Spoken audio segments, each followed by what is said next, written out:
Hi guys, you're watching Aishu Talks. നമ്മൾ സ്ത്രീകൾ എല്ലായ്പ്പോഴും അനുഭവിക്കുന്നതും എന്നാൽ ഏറ്റവും കൂടുതൽ തെറ്റിദ്ധരിക്കപ്പെടുന്നതുമായ ഒന്നാണ് പീരിയഡ്സിന്റെ ടൈമിലെ മൂഡ് സ്വിങ്സ്.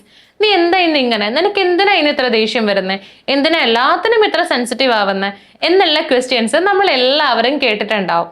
എന്നാൽ ഇത് വെറും സ്വഭാവ പ്രശ്നമോ ഓവർ റിയാക്ട് ചെയ്യുന്നതോ അല്ല. ഇതിനു പിന്നിൽ ശാരീരികവും ഹോർമോണുകളുമായി ബന്ധപ്പെട്ടതുമായ ഒരുപാട് കാരണങ്ങളുണ്ട്.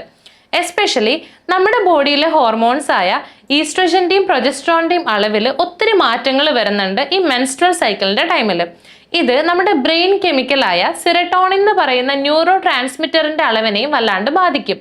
ഈ ന്യൂറോ ട്രാൻസ്മിറ്റർ ആണ് നമ്മുടെ സന്തോഷത്തിനെയും മാനസിക സമത്വത്തിനെയും നിയന്ത്രിക്കുന്നത്. അപ്പൊ ഇങ്ങനെയുള്ള സിറ്റുവേഷൻസിൽ ആൾക്കാർക്ക് പെട്ടെന്ന് സങ്കടം വരാം, ഒരു കാര്യമില്ലാണ്ടിരുന്ന് കരഞ്ഞു എന്ന് വരാം, ഭയങ്കര ടെൻഷൻ വരാം, ചെറിയ ബുദ്ധിമുട്ടുകൾ പോലും അവർക്ക് സഹിക്കാൻ പറ്റിയെന്ന് വരില്ല. ഏറ്റവും കൺഫ്യൂസിംഗ് ആയിട്ടുള്ള പാർട്ട് എന്താന്ന് വെച്ച് കഴിഞ്ഞാൽ ഇതെല്ലാ സ്ത്രീകൾക്കും ഒരുപോലെയല്ല.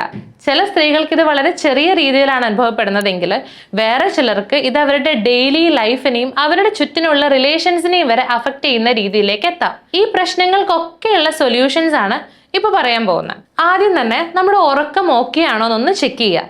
7 to 8 hours ഓഫ് സ്ലീപ്പ് നമുക്ക് കിട്ടുന്നുണ്ടോ എന്ന് നോക്കുക. ഓൾറെഡി നമ്മുടെ ബോഡിയിൽ ഇത്രയധികം ഹോർമോണൽ ചേഞ്ചസ് നടക്കുന്നുണ്ട്.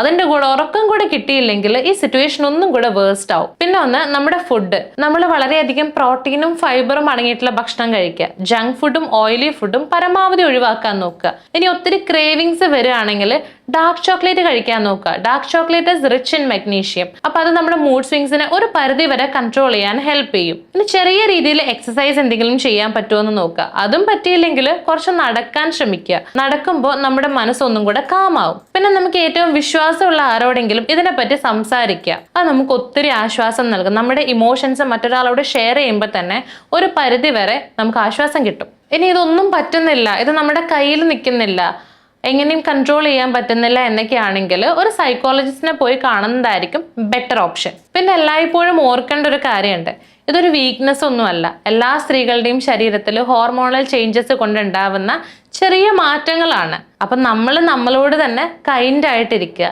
ആവശ്യമെങ്കിൽ സഹായം തേടുക. ഈ വീഡിയോ നിങ്ങൾക്ക് ഇഷ്ടമായിട്ടുണ്ടെങ്കിൽ വീഡിയോ ലൈക്ക് ചെയ്യുക, ഷെയർ ചെയ്യുക. ഇതുപോലത്തെ കൂടുതൽ വീഡിയോസിനായി ചാനൽ സബ്സ്ക്രൈബ് ചെയ്യുക. താങ്ക്